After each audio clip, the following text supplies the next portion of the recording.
Bonjour, j'espère que vous allez bien. Aujourd'hui, on va voir comment cibler la puissance d'une fréquence spécifique.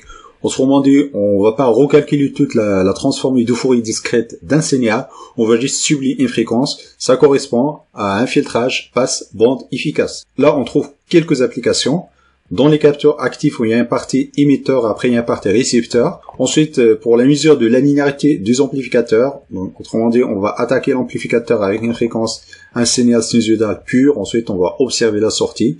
Est-ce qu'il y a des harmoniques ou pas? Également, on trouve dans la mesure de la qualité d'un réseau en mesurant le taux de distorsion harmonique. C'est également utile pour la mesure de la fonction du transfert du système, c'est-à-dire on va injecter un signal sinusoïdal à l'entrée, ensuite on va faire varier la fréquence F0 d'entrée, ensuite on va observer la puissance de F0 à la sortie du système, etc.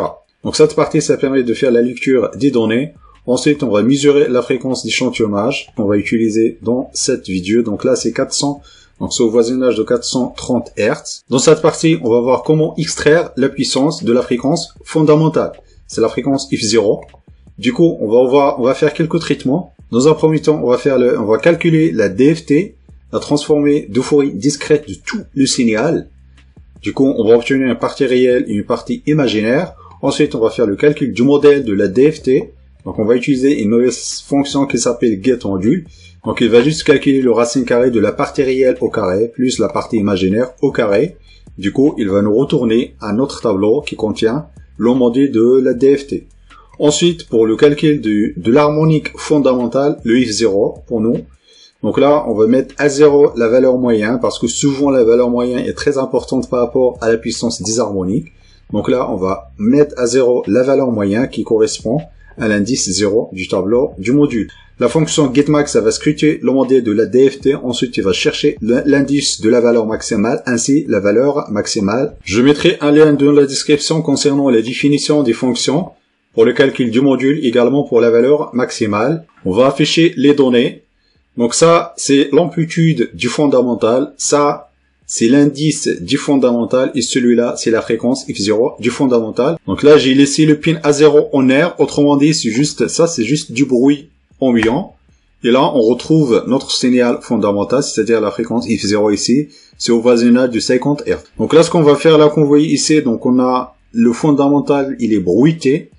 Donc pour réduire le bruit du signal, on va juste, au lieu d'utiliser une entrée A0, on va utiliser deux entrées, le A0 et le A1. Le A0, ce sera notre signal. Ensuite, on va soustraire le A1. À l'absence du signal dans le pin A0, on va obtenir 0. Donc ça va nous permettre de supprimer la composante continue. Également, ça va nous permettre de faire le filtrage. Voilà, c'est comme si on utilise un amplificateur d'instrumentation. C'est-à-dire, on a une entrée plus, après on a une entrée moins. Donc ça, par contre ça c'est une différence logicielle, c'est pas une vraie différence, parce que la carte Arduino va calculer, il va faire l'acquisition de A0, ensuite il va faire l'acquisition de A1. Donc il fait pas l'acquisition de A0 et A1 d'une façon instantanée. Donc il doit y avoir un pas d'échantillonnage entre l'acquisition de A0, ensuite l'acquisition de A1. Pour nous, c'est suffisant pour réduire le bruit. Voilà, tout à l'heure, nous avons eu ici 14 mV.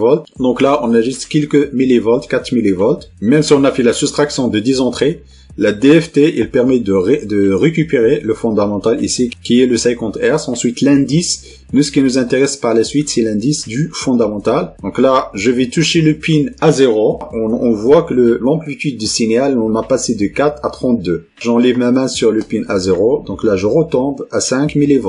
Cette partie, c'est juste une partie préliminaire. Ça va nous permettre d'extraire l'indice du fondamental, qui est le IDmax. Du coup, on obtient l'indice du fondamental de le spectre. Pour nous, le N0 égale à 13. On va passer à la suite. On va commenter cette partie. Ensuite, on va faire appel à une nouvelle fonction. On va l'appeler le DFTN. Ça va nous permettre de calculer la puissance pour une seule fréquence. Donc, la fonction, on va lui donner juste l'indice. Ensuite, il va nous retourner la partie réelle et la partie imaginaire dans le spectre. Par exemple, le I, pour I égale à 1, on a le fondamental N0 fois I. Pour le I égale à 2, on a 2 N0. Pour I égale à 3, on a 3 N0, etc. Autrement dit, on va obtenir toutes les harmoniques qui correspondent à l'indice N0. Il faut que le N0 fois I ne dépasse pas le N divisé par 2. Donc ça, c'est la puissance du fondamental, le F0. Ça, c'est le 2 F0. Ça, c'est le 3 F0. Donc là, comme vous voyez ici, donc là, nous avons vu dans les vidéos précédentes que notre réseau, donc on a le fondamental, ensuite on a le 3F0. Le 2F0, on a la puissance, on a une amplitude qui est beaucoup plus faible. Donc là, c'est juste les pins qui sont en R. Donc là, je vais toucher le pin A0. Donc là, on retrouve du signal dans la partie, on a le A0 ici, on a environ 0,4 volts. Ensuite, je peux augmenter le nombre des harmoniques. Là, je suis arrêté à 4, là, que je peux mettre 5. Tout à l'heure, nous avons affiché le F0, c'est de l'ordre de 400 Hz. Si on divise par 50, ça fait à peu près 8. Ça fait 8 harmoniques. Donc là, on peut y aller jusqu'à 7.